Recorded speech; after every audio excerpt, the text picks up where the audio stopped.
You're listening to PetLifeRadio.com. New York, the glitz, the glamour, the exciting Mutt-tropolis, the sparkling kitty city that never sleeps. Step onto the sexy streets of animal attraction that is New York City. Welcome to Pets in the City, Life in the Urban Jungle. Join host Diane West as she explores the exciting lives, loves, and laments of the people and pets in the world's greatest city. Pets in the City, like the city itself, has something for everyone. Celebrity pet sightings, hot events, and news and reviews with the hottest movers, shakers, and tail waggers in New York. So get ready to get dressed to the canines and take a bite out of the Big Apple with your Pets in the City host, Diane West. You know, it's easy even for native New Yorkers to forget that New York City is actually 5 boroughs. Most of them are islands that are surrounded by very beautiful and yet very powerful waterways. We have really had that driven home to us recently with Hurricane Sandy, which literally just destroyed several of the low-lying and tidal areas of New York City. What Pets in the City is going to try and do is go to some of these neighborhoods and just kind of try and give our listeners a little bit of insight as to what daily life has now become for some of these communities.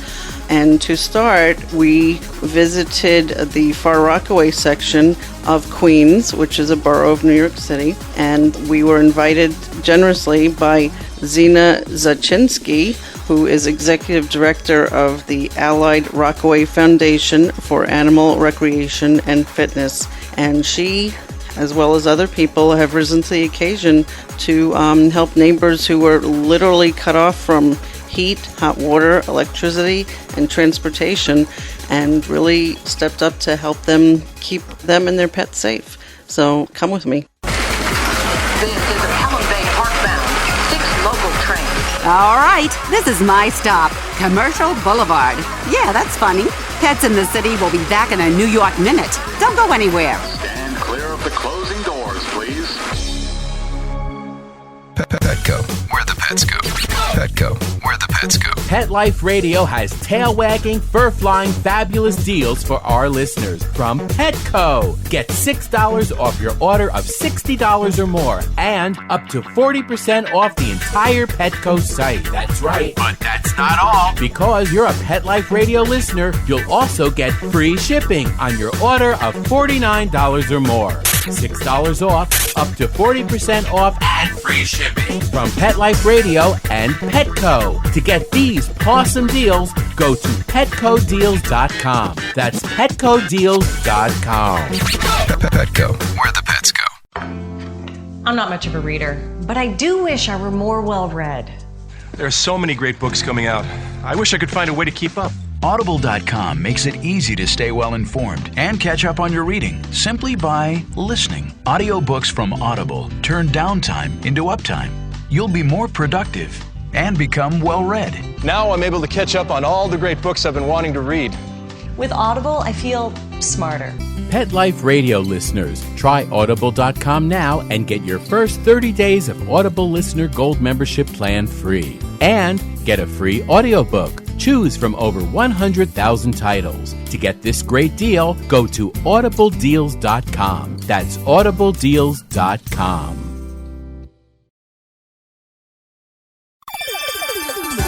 Let's Talk Pets on PetLifeRadio.com. Okay, all you yuppie puppies and city kitties, Pets in the City is back with more urban animals and cool cosmopolitan critters. Try saying that 3 times fast. Right, Diane? Zina, we're now driving around Far Rockaway. I want to see, can you kind of paint a picture for people who may not know what Far Rockaway is like, what it is like usually? Well, Rockaways themselves are actually separate sections. You have Far Rockaway on the east end, and that's primarily, it runs anywhere the gamut, the demographic actually runs the gamut from very, very poor to very, very wealthy. There's a very large Hasidic Jewish population down there. There's a lot of elderly nursing homes down there.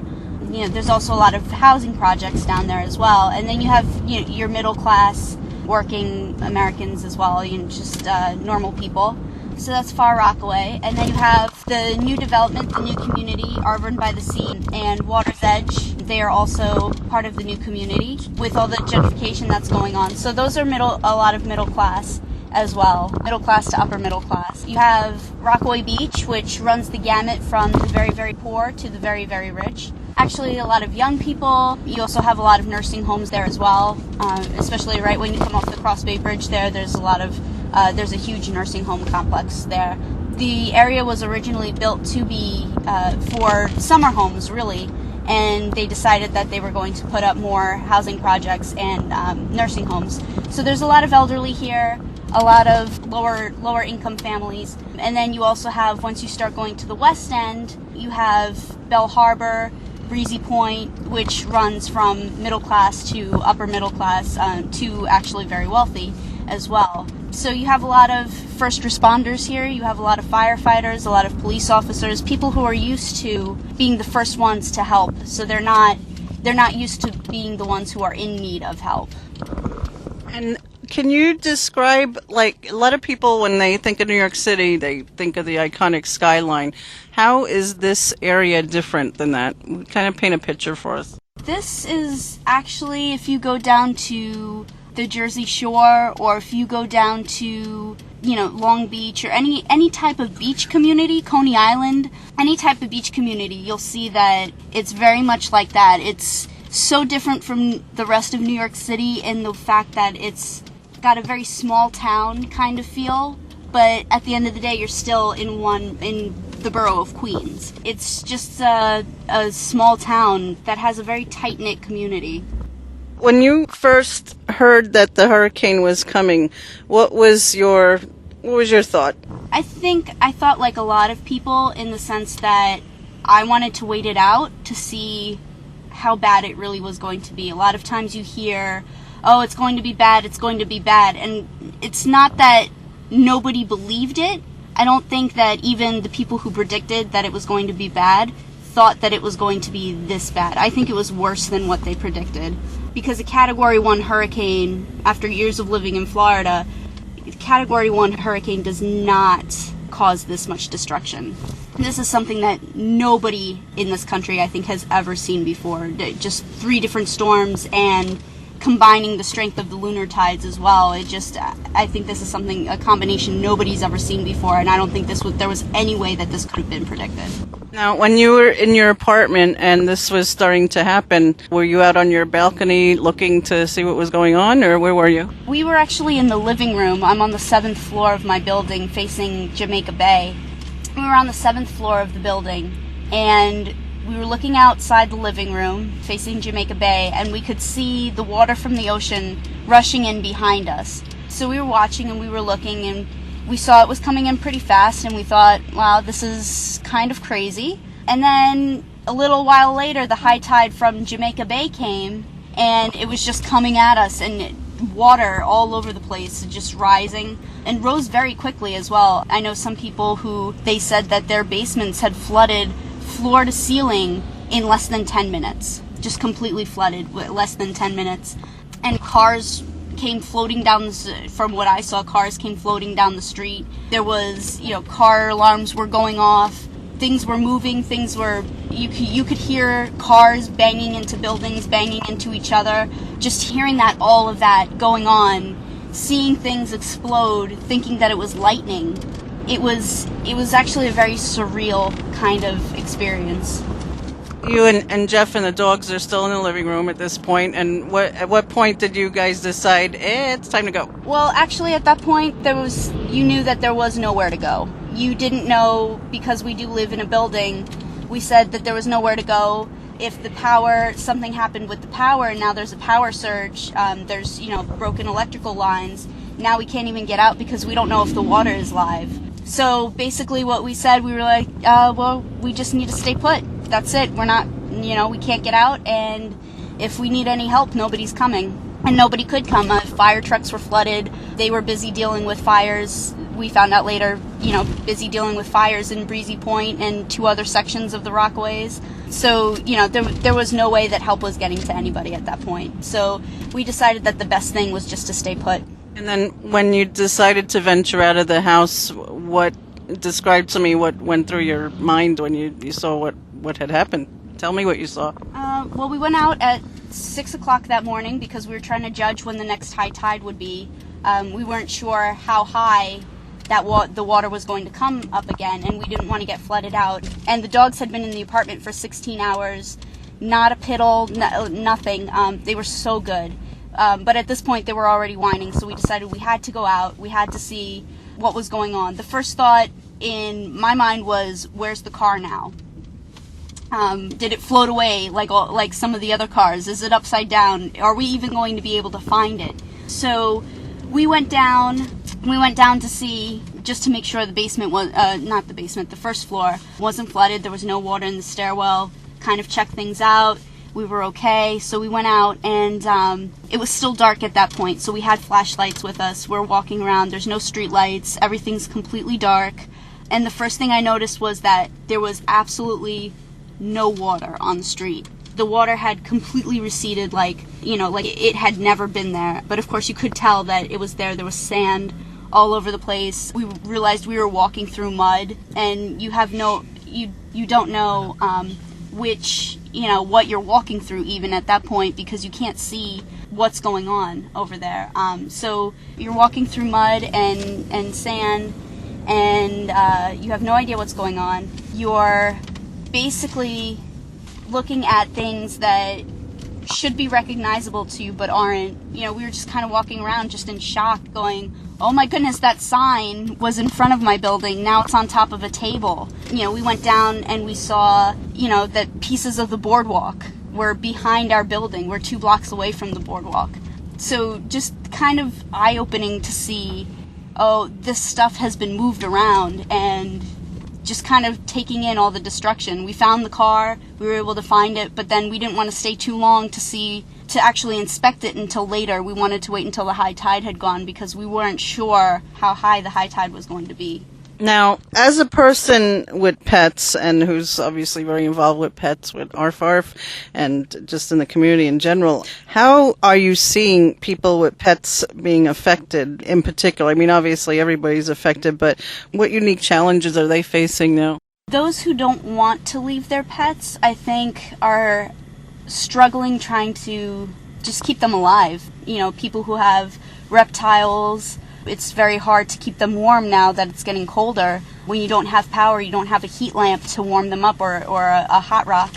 People who have cats or dogs, they, especially the first couple of days, they had run out of food, and they were feeding their animals whatever scraps they had as they were feeding themselves. I think now that things are starting to be rebuilt a little bit, I think that it's important to recognize that people now are starting to rebuild, or they're still displaced. They can't go back to their homes yet. And some people have been very gracious in, allowing people into their homes with their pets, but at some point it just becomes enough, understandably so.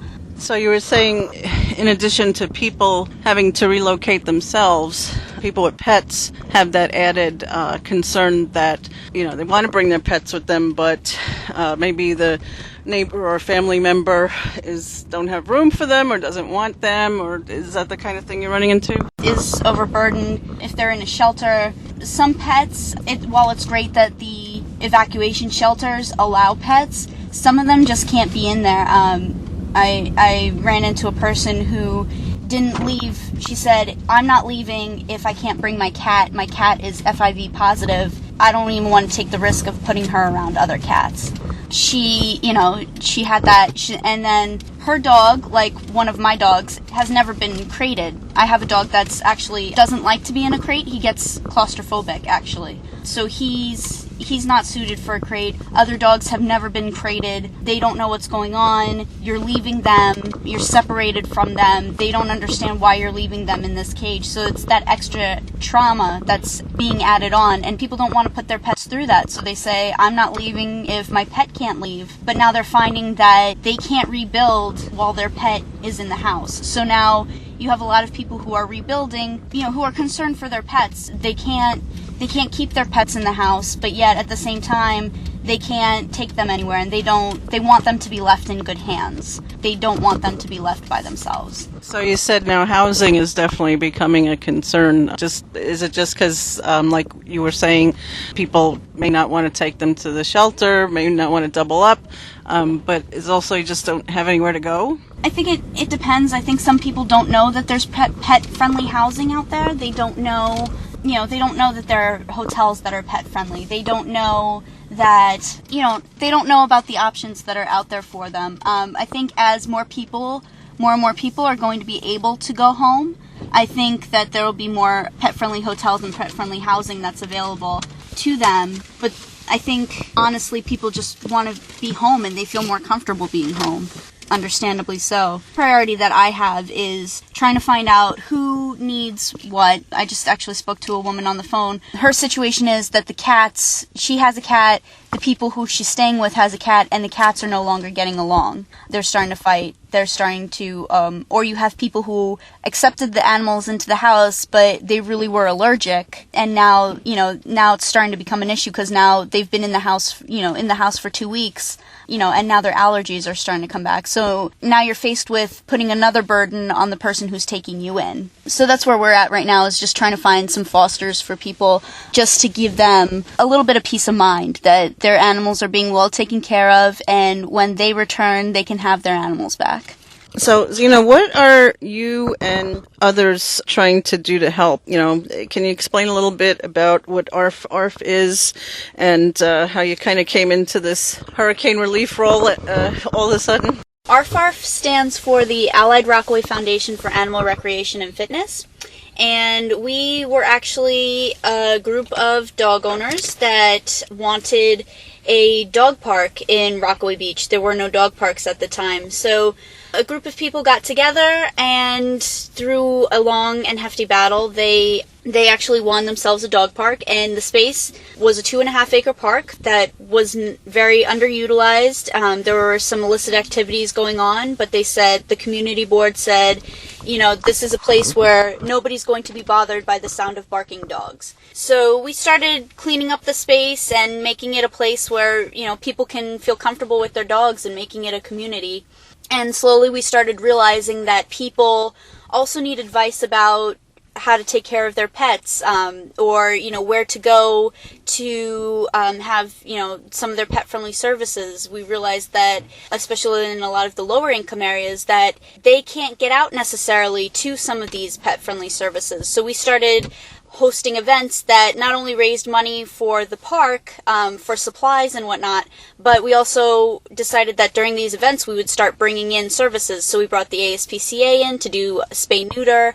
We had a couple of times we had the Mayor's Alliance come in to do microchipping. We also had some of these, some local vets come in to provide these services as well. So that's where we've been at for the past few years, just trying to get more amenities for the dog park and trying to make it a dog park that everybody would like to come to in New York City. And then once the hurricane hit, I started calling around to people just to check up on everybody, make sure everybody was good, because as you can imagine, almost everybody in this community has been affected in one way or another. So we started calling people, once we had power and once we had powered cell phones, started calling around to people, text messaging people, because we found that the cell reception was very low, but we were able to communicate via text a little bit more manageably. And so people started writing back saying, well, I don't need anything. I don't need anything personally, but can you do something for my pet? So we went out, we had just had an event at the park that had raised some money, so we took that money and went out and bought a whole bunch of supplies because we had no idea how we were going to reach anybody in order to get these supplies. So we went out and borrowed cars and ran around to these places and picked some supplies up and started delivering them to people. And now we're trying to find fosters and for animals, and we're also, just trying to help the pet owners in any way that we can, to just make things a little bit easier for them, because when people know that their pets are taken care of, that's one more thing that's off of their mind.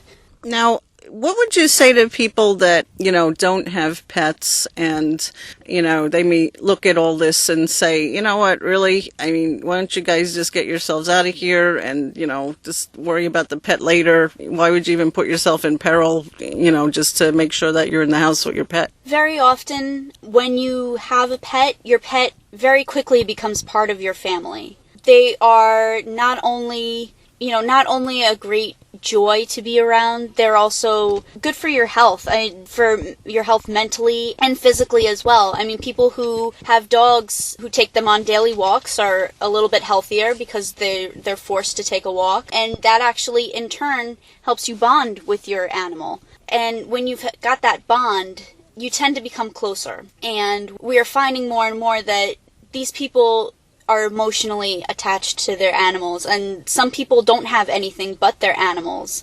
Has the experience of the hurricane put another level of what kind of bond people have with their pets? Have you observed anything along those lines? I think it's made it a lot more apparent that people do have a bond with their pets, and I think it's something that you don't think about until you're in trouble, until your animal is in trouble.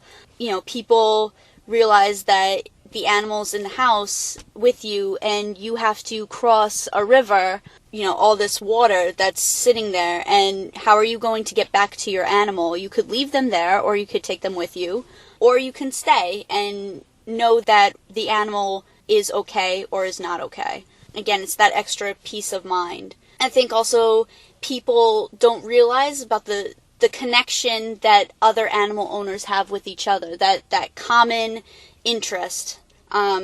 They realize that, we've actually become a community of dog owners. All the people who go to the dog park, all on a regular basis, they all know each other. They all look out for each other. And we all knew that beforehand. People who would go on vacation and leave their pet with a pet sitter would come into the dog park and they would recognize the dog, but they wouldn't recognize the person, and they would find out what's going on with that person. We had somebody who was sick prior to the storm. They were sick, and we found out about it because they were having the pet sitter come to the park and bring the dog to the park to get a little bit of exercise. We have people who've been coming in to check up on others and randomly found people walking down the street and would not have recognized them if it wasn't for the dog. Because people at this point, they don't really look their best. A lot of them aren't bathing regularly because they don't have hot water. So, they're just doing what's necessary. And, so people aren't, especially in New York, people like to look good, and they're very conscious about their appearance and about their hygiene. And so right now people aren't really looking their best. They don't really look recognizable. But the one thing that always is recognizable is the animal. So I had a friend the other day who was driving down the street, checking up on some people, and she saw her friend who she would never have recognized if it wasn't for the dog. So they stopped and said hello and, and started talking. And if it wasn't for them, they wouldn't have been able to find out that these people were on their way to finding someplace safe. They had been staying at their apartment on the 3rd floor, mostly because they were staying behind for somebody else.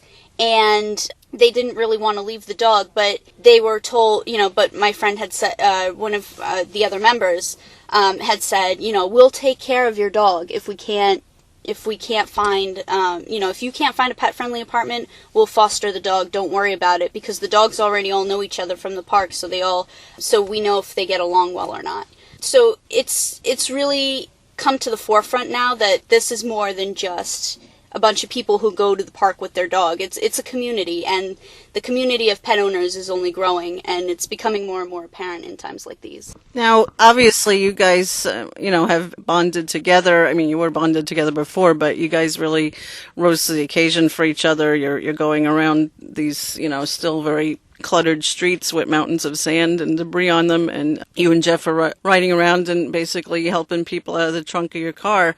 I know there's other people like that as well. Have you, in your opinion, have you felt that the city has risen to the occasion, or that you're kind of filling in the gaps here? We're filling in the gaps. I think even if the city has risen to the occasion, I can't jump on board with that 100%.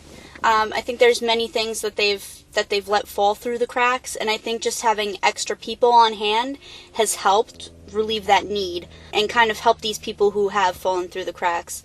Sometimes it's just easier to go to the people that you know, and just kind of like the concept of you tell two people and they'll tell two people and they'll tell two people.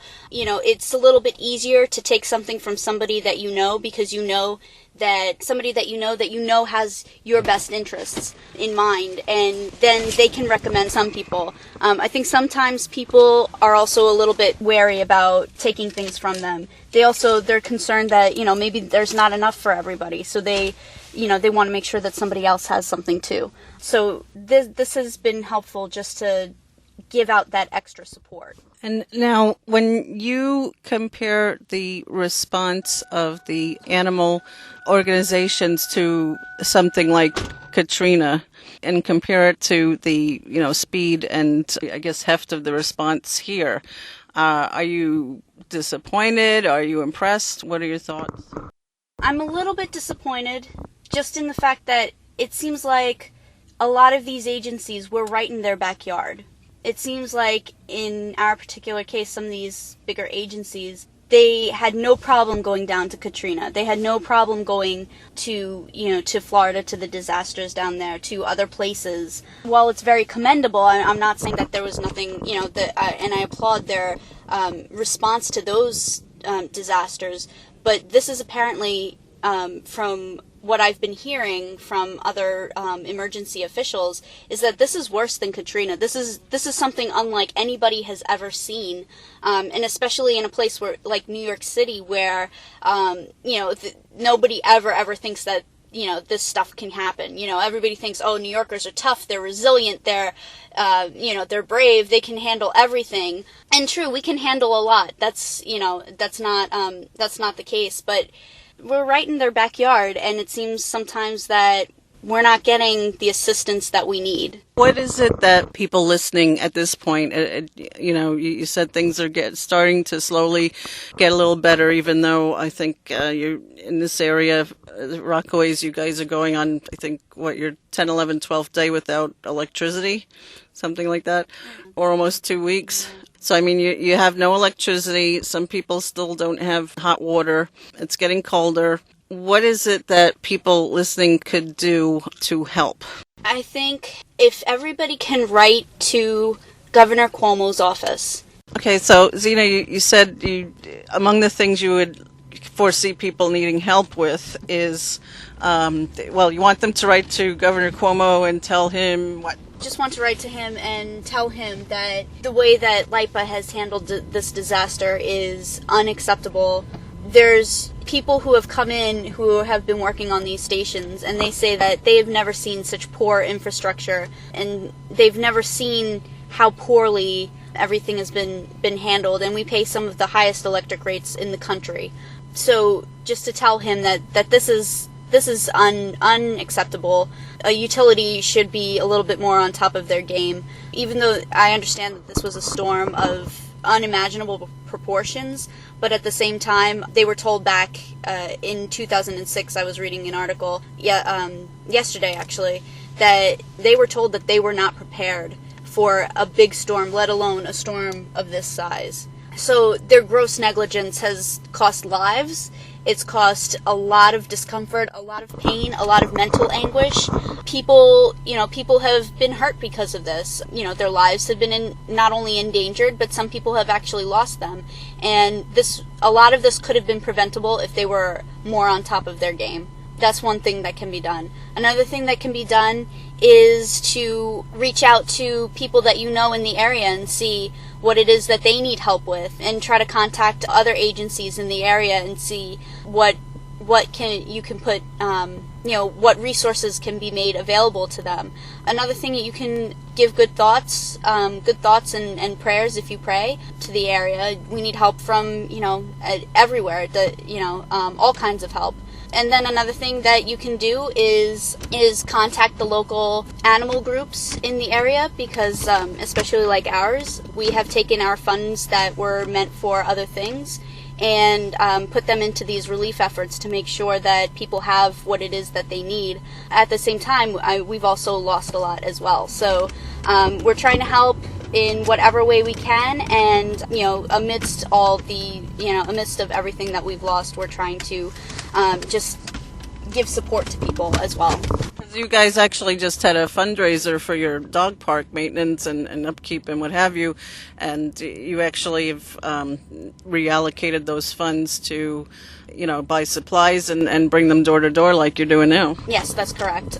We basically, since most of our supplies that we had stocked up were in our container that got destroyed at the park, we took those funds that we had just raised literally the Saturday before the storm. The storm was on a Monday, and we had this event on the Saturday before. So literally 2 days before the storm, we had raised almost $300 in order to help with the park maintenance, buying poop bags for the park, to clean, and other types of cleanup supplies for the park, and also had planned on allocating some of that money for our fundraising and our events for the next year, to be able to bring some of these services in to Rockaway again.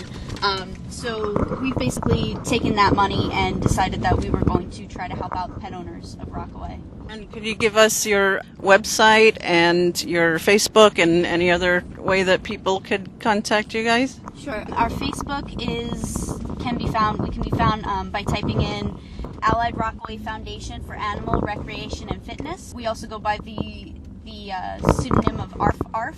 We have a website. It's www.arfarfrockaway.org, and there you can also sign up to be on our newsletter. You can also email us at info@arfarfrockaway.org, or we can be reached by phone at 917-903-6518. Okay, and Zena, thank you very much for taking the time to talk with us today and to bring us around with you as well. You're doing really good work here. Thank you. And we'll be right back with more of Jeff's journeys after this. This is a Pelham Bay Park-bound 6 local train. All right, this is my stop, Commercial Boulevard. Yeah, that's funny. Pets in the City will be back in a New York minute. Don't go anywhere. Stand clear of the closing doors, please. Introducing the new Bret Michaels Pets Rock collection exclusively at PetSmart. I created it for the pets that rock your world. Shop the Bret Michaels Pets Rock collection and celebrate PetSmart's 25th anniversary with up to 25% off thousands of items on the PetSmart site. Plus free shipping on orders of $49 or more. Go to PetSmartDeal.com. That's PetSmartDeal.com. PetSmartDeal.com. Dyson. The new Dyson Animal Vacs are powerful bagless upright vacuums for homes with pets. Air muscle and radio root cyclone technology generates the strongest suction power to powerfully remove dust, dirt, and pet hair from the home or car. To order your Dyson Animal Vac, go to DysonDeals.com. DysonDeals.com to order your Dyson Animal Vac today. Dyson. Music to your ears. Hi, I'm Lisa Smith-Putnam, the host of the new and exciting show, Your Pets, My Dogs, here on Pet Life Radio. Your Pets, My Dogs will feature celebrity interviews, we'll talk to everyday pet owners, and more. Listen, I am here to entertain you each and every week, right here on Pet Life Radio. Again, that's Your Pets, My Dogs. I'm your host, Lisa Smith Putnam. Your Pets, My Dogs. Your Pets, My Dogs. Let's talk pets. Let's talk pets On Pet Life Radio. Pet Life Radio. PetLifeRadio.com. Okay, all you yuppie puppies and city kitties, Pets in the City is back with more urban animals and cool cosmopolitan critters. Try saying that 3 times fast. Right, Diane? I don't want these animals to die. Just want them to go to a good home or whatever, or forcing them, or people want to keep them. Matter of fact, the tortoise I got, the girl's picking him tomorrow. I got him about 8 years ago, and somebody gave him to me. I'm getting emotional, I'm sorry. Somebody gave him to me about 8 years ago, and it went through 2 other families. I think I'm like a force. I take on everybody's pets. All these turtles I got are somebody else's pets. I actually got a 90-gallon pond in the house. I bring them in the winter because it just gets too cold out here for them, and they can't hibernate well. So, just so people who are listening know, why is it important for someone who has reptiles as pets to have electricity in their house? A lot of people don't think nothing about reptiles, don't care about it, but people that do care about reptiles, it's like their own kids and stuff. They take care of them, they love them. And these animals are going to die without heat. They need heat.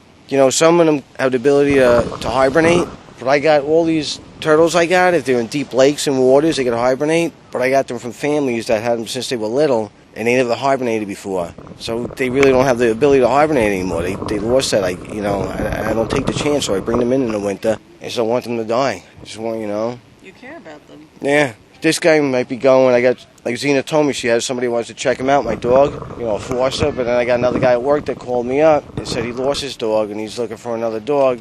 But he says it's okay if he keeps him. I love this guy. I went through hell with him. In the vet now, he's got a stomach problem.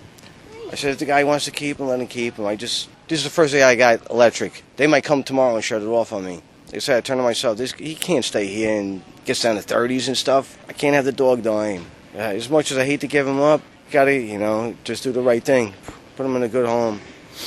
I got so many, and I saved some fish here. I got a lot of fish too. I'm down to 4 fish. I had to forget about how many fish I had. Newts. I had newts for 10 years here. I got a tank full of newts. All done, because all the salt would have killed everything. It must be hard for you to see all this. I got lizards. I got another lizard I had for 10 years. A friend of mine took that one. I had a whole bunch of lizards. They took the lizards. All the lizards are out in Shirley right now, along with my little Doberman, my mini pincher. I just don't want them dying. What are you going to do? It must make you feel terrible that you can't really do much for them. Yeah, it's horrible. It's horrible. Do the turtles have names? No, I never really named them. Unfortunately, I guess so many. Not even the 18-year-old one? No, I got so many of them. I never named them. Oh, it's just horrible. I got a little tiny pond here. I emptied it out the other day. There was so many dead tadpoles in there because the frogs, I guess, came from the back. The frogs came from the back of the yard. And they would hop around here and go to my next door neighbors at night to eat food, crickets and stuff, and come back. And I guess they laid eggs and had tadpoles. There's a whole bunch of tadpoles in there I had to throw out, all dead. I actually emptied that out the other day. Now it's like less than a half full from all the snow we had after the storm. That's right. That you had the snow. That's a little tiny pond. You can hardly see it. I usually have a solar light on it, and I got 3 lights with Mother Mary there. Point out Mother Mary. That's my fiance's mother's statue. Her mother passed away a couple years ago. She's in there right now, still cleaning up. We're working day and night. I'm working in the morning in the house with a flashlight because I can't sleep. But there's been plenty of help around here. Everybody's been feeding everybody here. It's outrageous how much people came together. So is that one of the good things that you'd say came of this? Oh, God, yeah. I mean, I got people here, I got enemies I don't even talk to, but shaking hands and helping each other out, I don't know why, I don't know what became of how we got enemies. But when I was shaking hands and helping each other out. And that'll do it for this episode of Pets in the City on Pet Life Radio. We're going to try and get to some other areas of the city that were equally as affected by this hurricane as we can. But again, we were talking with Zena of ARF Rockaway. Just one more time, her website for her group is ARFRockaway.org, and that's a 501c3 foundation, and you can make tax-deductible gifts to them to help them with their work, again, to help people rebuild their lives with their pets for Rockaway. Thank you once again. This is Diane West from Pets in the City on Pet Life Radio. New York, the glitz, the glamour, the exciting Mutt-tropolis, the sparkling kitty city that never sleeps. Join us each week for Pets in the City with your host, Diane West. Celebrity pet sightings, hot events, and news and reviews with the hottest movers, shakers, and tail waggers in New York. So take a bite out of the Big Apple with Pets in the City every week on demand, only on PetLifeRadio.com.